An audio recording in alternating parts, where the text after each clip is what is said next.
छो त असां ॻाल्हायूं था नसीराबाद में असांजो तालका रिपोर्टर अला बख्श कुरैशी असां सां गॾु मौजूदु आहिनि, उन सां ॻाल्हायूं था त हुनजो इन इलाइक़े में जेको रिलीफ जे हवाले सां कमु थियो आहे उहो केतिरे हद ताईं जेको आहे शुरू थी सघियो आहे या न शुरू थी सघियो आहे, अचो त उन्हनि सां ॻाल्हि ॿोल कयूं था। हाणे अला बख्श इहो ॿुधाइजो त नसीराबाद तालको जा उनजी जेके सराउंडिंग में एरियाज़ आहिनि जंहिंमें गाजी खुआवड़ा ऐं ख़ुदि वारह जा आसपास जा वॾा इलाइक़ा आहिनि, उन्हनि में हिन वक़्त ताईं कल्ह खां हुकूमत ऐलान कयो त हू जेको आहे राशन जी फराहमी अॼु खां शुरू कंदा।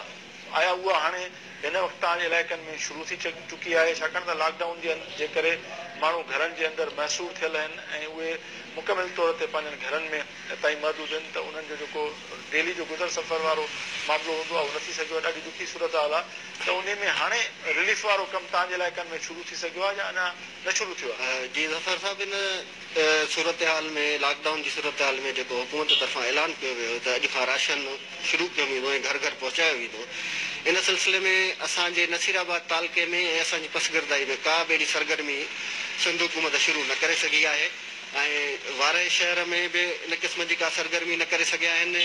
गाजी ख्वार शहर में अहिड़ी का सरगर्मी न थी सघी आहे। वगण में, लालू रोंक में ऐं ही नसीराबाद शहर तालका हेडक्वार्टर आहे, हिते अहिड़ी का सरगर्मी शुरू न थी आहे।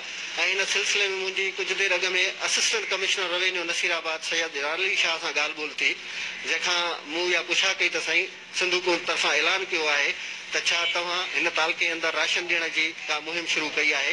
जंहिं सिलसिले में हुन ॿुधायो त अञा ताईं मूंखे अहिड़ा के बि हुकुम न मिलिया आहिनि ऐं न वरी मूं ताईं राशन पुॻो आहे जेको मां आम माण्हुनि ताईं पहुचाए सघियो हुजां। इन खां अलावा नसीराबाद जे मुख़्तलिफ़ जेके मुखी हज़रात आहिनि या नसीराबाद में जेके समाजी तंज़ीमूं आहिनि, उन्हनि तरफ़ां पंहिंजी मदद पाण तहत मुख़्तलिफ़ माण्हुनि ताईं जेकी रोज़ानी ॾियारीअ जी उजरत ते कमु कंदा आहिनि उन्हनि ताईं राशन पहुचाइण जूं कोशिशूं कयूं वञनि थियूं, इन्हनि राशन मुहैया कयो वञे थो। पर उहो राशन जेको मुहैया कयो वञे थो मुख़ैर हज़रात जे तरफ़ां, उहो नाकाफ़ी आहे, छो जो वॾी अक्सरियत जेका आहे उहा राशन खां महरूम आहे ऐं वॾी अक्सरियत ताईं पहुचणु मुख़ैर हज़रात जे वस जी ॻाल्हि कान्हे का।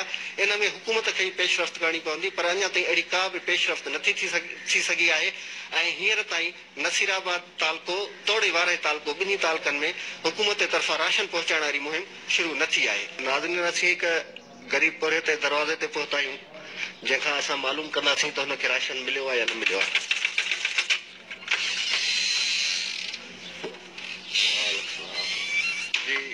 मां ॿुधायो तव्हां कहिड़ो कमु कंदा आहियो ऐं केतिरनि ॾींहंनि खां तव्हां घर में बंदि आहियो? तव्हांखे राशन मिलियो आहे न मिलियो? 13 ॾींहं गुज़री चुका आहिनि। मां रेती सीमेंट जो कमु कंदो आहियां, मां बोरियत मज़ूर आहियां। असांखे 13 ॾींहं गुज़रण बावजूदि जेके सिंध सरकार ऐलान कयो आहे लॉकडाउन खां पोइ 3-4 ॾींहं यको ऐलान कंदा आया आहिनि, असांखे राशन खाइण लाइ कुझु कोन्हे को, असांजा नंढड़ा मासूम बचड़ा आहिनि, असां बेरोज़गार रही आहियूं, असांखे कुझु बि न मिलियो आहे। सिंध सरकार जेको कयो आहे उहो असांखे न मिली चुको आहे। ऐं जेके रनज़ाल आहे मूंसां गॾु असांजी सिस्टर आहे, उहा बि हिते ई आहे मूंसां गॾु आहे, 5-6 भाती आहियूं खाइण वारा, असांखे कुझु न मिलियो आहे। महिरबानी करे असां सिंध गवर्नमेंट खे अपील था कयूं ऐं वाइस चेयरमैन खे अपील था कयूं, असांजी खुदारा मदद कयो। तव्हां ॿुधायो त तव्हां कहिड़ो कमु कंदा आहियो? मूं साईं बीड़ी मज़दूर आहियां, बीड़ियुनि जी मज़दूरी कंदो आहियां। अच्छा, तव्हांखे राशन वग़ैरह मिलियो आहे? राशन असांखे 13 ॾींहंनि खां वठी लॉकडाउन लॻी पई आहे, बेरोज़गार लॻा पिया आहियूं, रोज़ी बि न आहे, बसि इहो घर में बंदि लॻा पिया आहियूं। असांखे राशन वाशन कोन मिलियो आहे 13 ॾींहंनि खां वठी। असां 13 ॾींहंनि खां वठी पाकिया कशी कटींदा रहिया आहियूं। 13 ॾींहंनि बावजूदि बि असांखे राशन न मिलियो आहे ऐं असां घरनि में मौजूदु लॻा पिया आहियूं।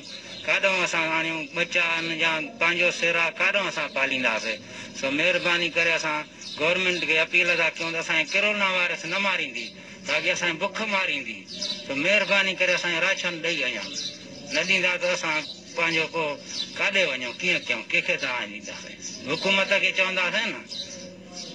त असांजी अपील ॿुधे, महिरबानी करे गवर्नमेंट खे अपील आई आहे असांजी। असां मज़दूर आहियूं, बुख काॾों कटियूं, न रोज़गार न पैसो काॾों आणियूं। असांजी महिरबानी करे असांजे पोरे ताईं असांजी माना मदद करे, महिरबानी। असांखे कुझु न मिलियो आहे, न राशन मिलियो आहे, न कुझु मिलियो आहे। हिकिड़ी आहे कुराड़ी आहे, न चुल्ह थी भरे, न कुझु थी भरे। हिमल ताणी बुख ते ई वेठा आहियूं असां। न कुझु मिलियो आहे, न कुझु खाधो पीतो आहे पेट में, पेट इहो ख़ाली लॻा पिया आहिनि। न राशन मिलियो आहे, न कुझु मिलियो आहे, का शइ न मिली आहे।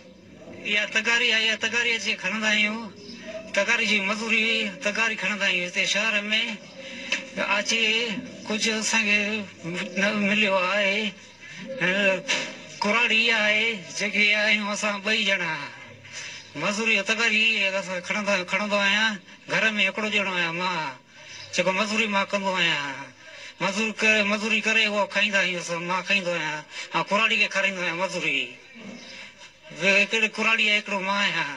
वॾी महिरबानी अला बख़्श तव्हां असांखे पंहिंजे इलाइक़े जी सूरत हाल खां आगाह कयो। नसीराबाद ऐं वारा इहे वॾा अहम तालुका आहिनि, कंबर शहदाद कोटला, जिते बि अञा ताईं कंहिं बि क़िस्म जो जेको रिलीफ आहे माण्हुनि खे उहो फराहम न थी सघियो आहे ऐं अञा ताईं इंतिज़ामी मशीनरी जेका आहे उहा ख़ामोश आहे। त इहा हाणे तमामु हिकिड़ी ॾुखी सूरत हाल आहे त माण्हू हिकिड़ा त पंहिंजनि घरनि जे अंदरि बंदि आहिनि, ॿियो वरी उहे बुखूं काटण ते जेके आहिनि उहे मजबूर थियल आहिनि। सो इन हवाले सां ज़रूरु तकिड़ो जेको आहे हुकूमत खे एफर्ट्स वठण